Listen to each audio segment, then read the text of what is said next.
Hey guys, um, it's about 11 o'clock. Everybody's finally gone to bed, and it's a nice quiet moment. And I had seen several videos intermittently today where I know it was Sparta Cat's birthday. Happy birthday! And mine's coming up soon enough. Which I'm getting another tattoo. When I get that done, then I'll show you the whole deal back there. Um, I'm getting the kids' names added in the next few days for my own birthday present to me. But watching these videos today, it occurred to me that you know I know lots of different people, and different people know different things about me, and so I thought it'd be fun getting to know a couple of other people who are kind of talking a little bit about their childhoods. If I told you just a bit about my childhood. Um, and where I come from and whatnot. I grew up in the 60s and 70s in Hingham, Massachusetts, in a place called Crow Point, which when my parents bought it in the 50s, I guess, it was considered like ramshackle summer homes. And now the only way you can afford to live there is if you won the mega bucks, because it ain't cheap. And I was kayaking by there last summer, and I looked at the houses, and they sure look nicer than when I remember. It has a little less character, though. It's a little more Nantucket. But hey, I'm not complaining. It's a great place to grow up and a great place to visit. But so we grew up there. It's an affluent town. It's a very pretty town. And but you know, we didn't. As I got older, I think my father worked harder, and my brothers started to move out. Money came. But when I was younger, I can remember growing up till I was about 10 with aluminum lawn furniture for living room furniture for quite a while. I can remember when we got the couches when I was about 10. Ooh, that was good living. And and my brothers always say how spoiled I am. It's only because they moved out, so money became more plentiful, and I had the bounty. What can I say? It was good. Not a lot, though. We had to work for everything. God, if we broke a window in the house playing ball outside or whatever, we drove down to the hardware store. We got the window pane. We came back. We got the putty and everything, and put that window back real quick. And we broke a lot of windows out playing in front of the house. Anyway, so I had three older brothers, um, and I was a pretty quiet little tow-headed kid that loved the beach and ran around. Came home when the street lights came on, and pretty quiet until about, I'd say, probably about sixth grade. My three older brothers had my last name was well known in the town because my three older brothers were all very wild, all in their own ways, all involving drugs. um, my oldest brother, in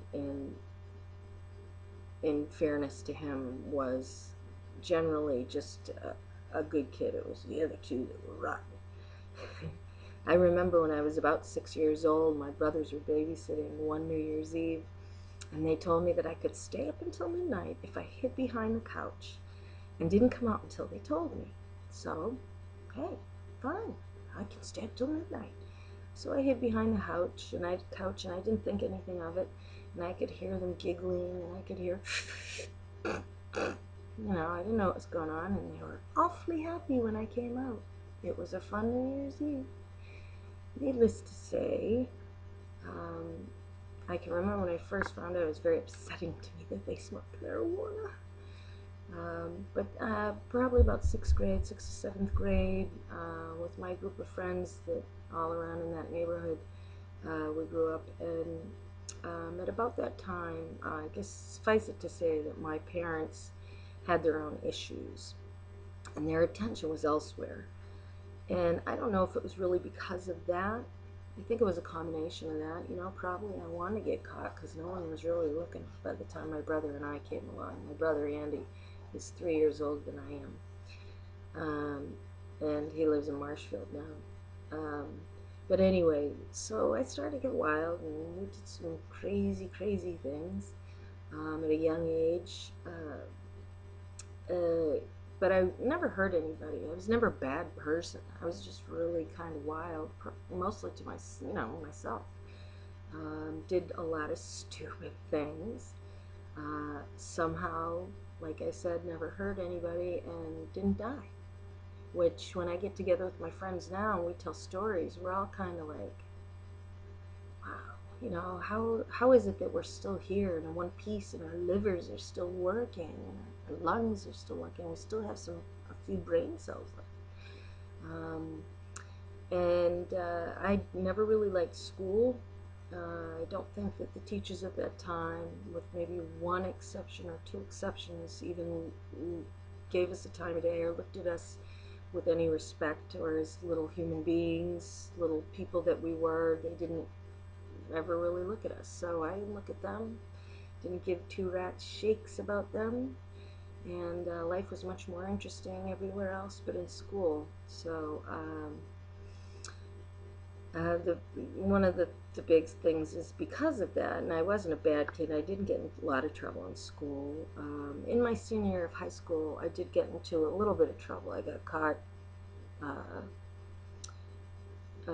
seen doing something that I wasn't supposed to be doing, and I was told by the principal that I wouldn't be able to attend the prom, which I had planned on going to.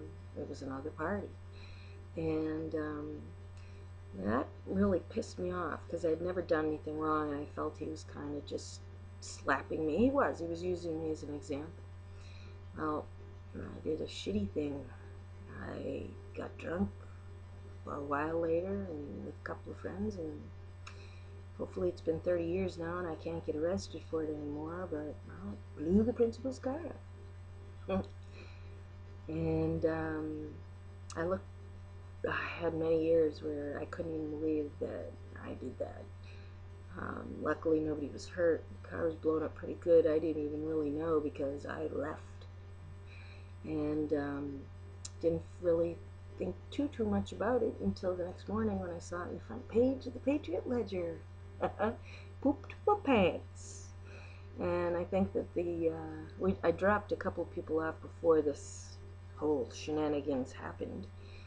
Had to do with some of that sterno from the Chinese restaurant. Anyway, the one girl that did it with me, I think she pretty much out in her head a heart attack the next morning too. But the eyewitnesses, according to the newspaper article, saw two men jump in a car, go down to the point, and get in a boat for their getaway. There's nothing quite as exciting as that, but pretty out of control. And I continued that way.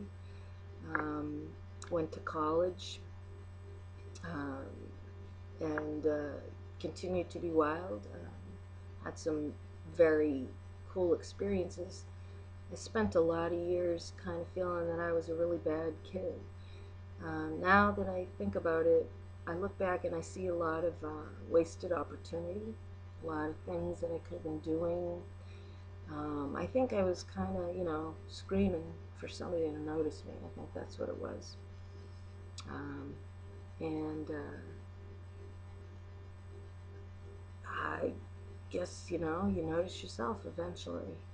Hopefully, that won't happen with my kids. Hopefully they feel that they have my undivided attention, probably more than they'd like. And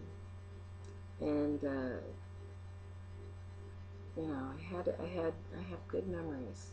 Try not to live in the past, but in retrospect, I am here for a purpose.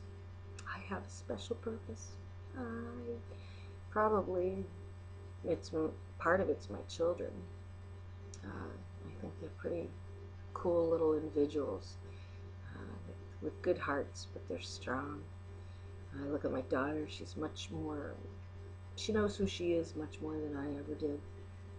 And so hopefully all of that craziness was good for something. Anyway, I'll talk to you guys soon. Bye.